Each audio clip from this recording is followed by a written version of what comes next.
안녕하세요. 오늘 저와 함께 5월 18일 속경원과 민수기 17장을 공부해 보도록 하겠습니다. 민수기 17장의 내용은 고라, 다단, 아비람의 반역 사건 이후를 다루고 있습니다.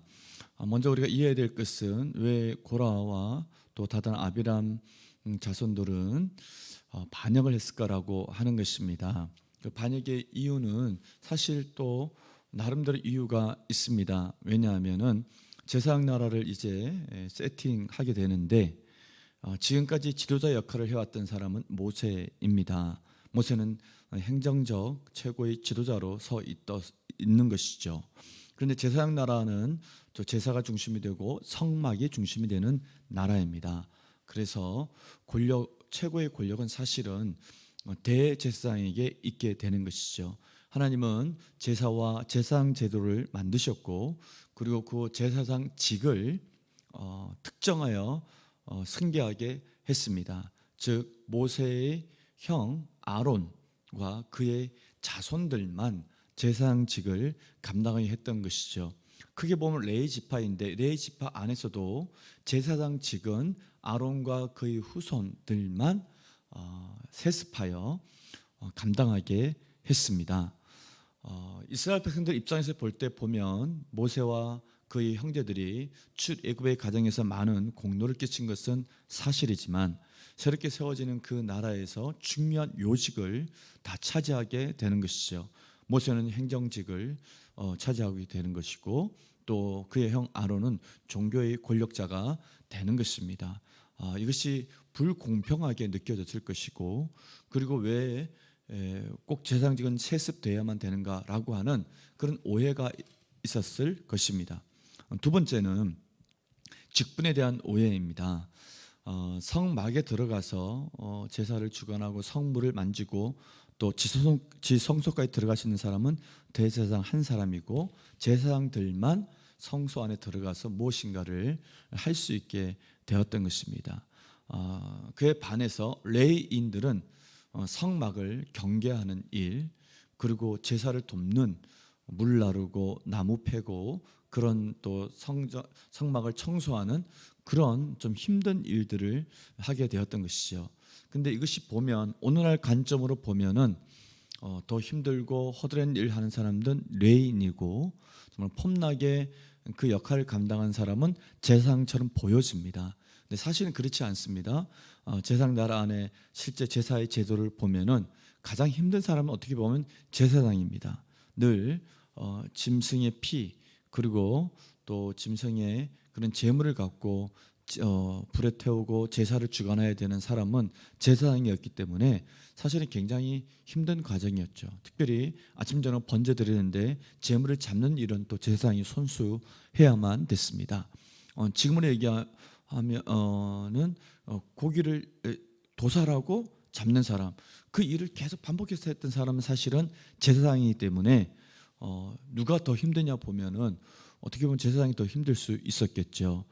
제사장의 옷이 화려해 보이지만 사실은 늘 피가 튀겨져 있고 땀이 젖어 있는 옷이 제사장의 옷이었습니다. 근데 레위인들은 이 직분의 경중, 제사장은 더 높은 직분이고 레위인들이 하는 일은 그 밑에 하급자들이 하는 일이다, 이렇게 보다 보니까 직분에 대한 오해가 있었던 것입니다. 결국 이것은 하나님의 권위에 대한 또한 도전으로 이어지게 되는 것이죠. 제사장 나라의 모든 임명권은 하나님이 갖고 있습니다. 모세가 형을 세운 것이 아니라 하나님이 아론을 세웠던 것인데 여기에 대한 오해와 도전이 있었던 것입니다. 이와 같은 배경 때문에 고라와 다단, 아비람 사건이, 반역 사건이 불행하게도 일어날 수밖에 없었고, 모세는 그들의 반역 사건을 정면으로 대응하지 않고 하나님께 기도함으로 또한 이 사태를 하나님이 수습해 주도록 그렇게 의탁하는 모습을 보게 됩니다. 그래서 결국은 하나님이 직접 심판을 하셨던 것입니다. 그래서 고라와 다단, 아비람 그 모든 가족들이 모든 사람들이 보는 앞에 땅이 삼켜버리는 그런 불이 내리고 땅이 삼키는 끔찍한 심판을 목도하게 됩니다. 많은 사람이 사실은 죽었죠. 그러면서 이 심판 이후에 사람들은 누굴 원망하냐면 모세와 아론 너희 때문에 이와 같은 재앙이 우리에게 닥쳤다고 원망하게 되죠.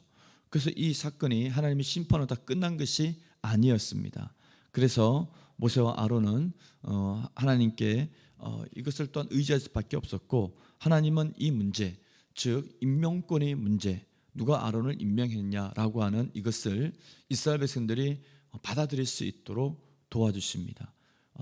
그 과정이 오늘 이 17장 말씀의 배경입니다. 이와 같은 일들을 우리가 기억하면서 오늘의 문제 풀어보도록 하겠습니다. 말씀 나누기 1번 문제. 백성이 아론의 제사장 직분에 대해 불만을 품자 하나님은 모세에게 뭐라고 명하셨나요?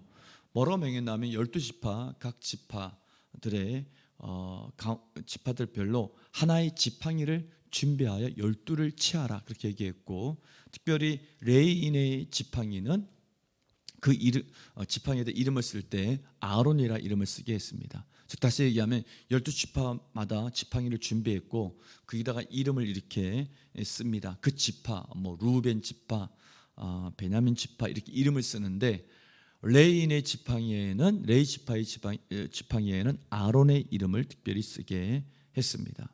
그리고 그렇게 한 다음 그것을 어디에 두게 명했냐면은 증거계 앞에 두게 명했습니다. 이렇게 하신 이유는 하나님이 누구를 정말 이렇게 세웠는지를, 누구를 이스라엘의 종교적 지도자로 세웠는지를 모든 지파들 가운데 보여주기 위함이었습니다. 두 번째 문제. 모세가 하나님 명령대로 지팡이 12개를 증거 하나님 앞에 두자 이튿날 어떤 일이 벌어졌나요?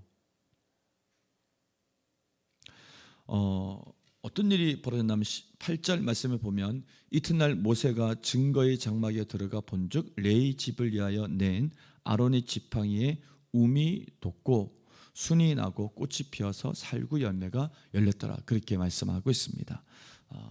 12개 지팡이 있었는데 아론의 지팡이에만 움이 돋고 순이 나고 꽃이 피어서 살구 열매가 맺혔다. 그걸 통해서 하나님이 세우신 지도자는 아론이고 하나님이 직접 임명했다라는 것을 보여주었습니다. 이것이 하나님의 임명권이죠. 절대적인 임명권입니다.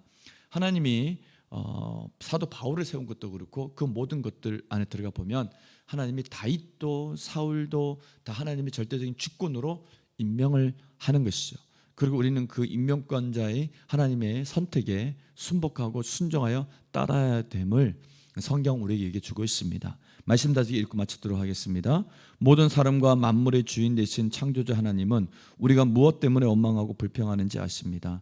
하나님은 우리가 질투심과 시기심, 교만과 불만을 버리길 원하십니다. 하나님이 어떤 분인지 아는 사람은 하나님이 지도자로 선택하신 사람을 질투하지 않고 지지합니다. 비록 그가 마음에 들지 않더라도 하나님의 주권을 인정하며 그를 통해 하나님이 하실 일을 기대합니다. 지도자로 세워진 사람이든 그를 따르는 사람이든 하나님이 생명을 주시지 않으면 살 수 없는 존재임을 인식하고 늘 겸손한 태도로 하나님의 은혜를 구해야 합니다. 아멘.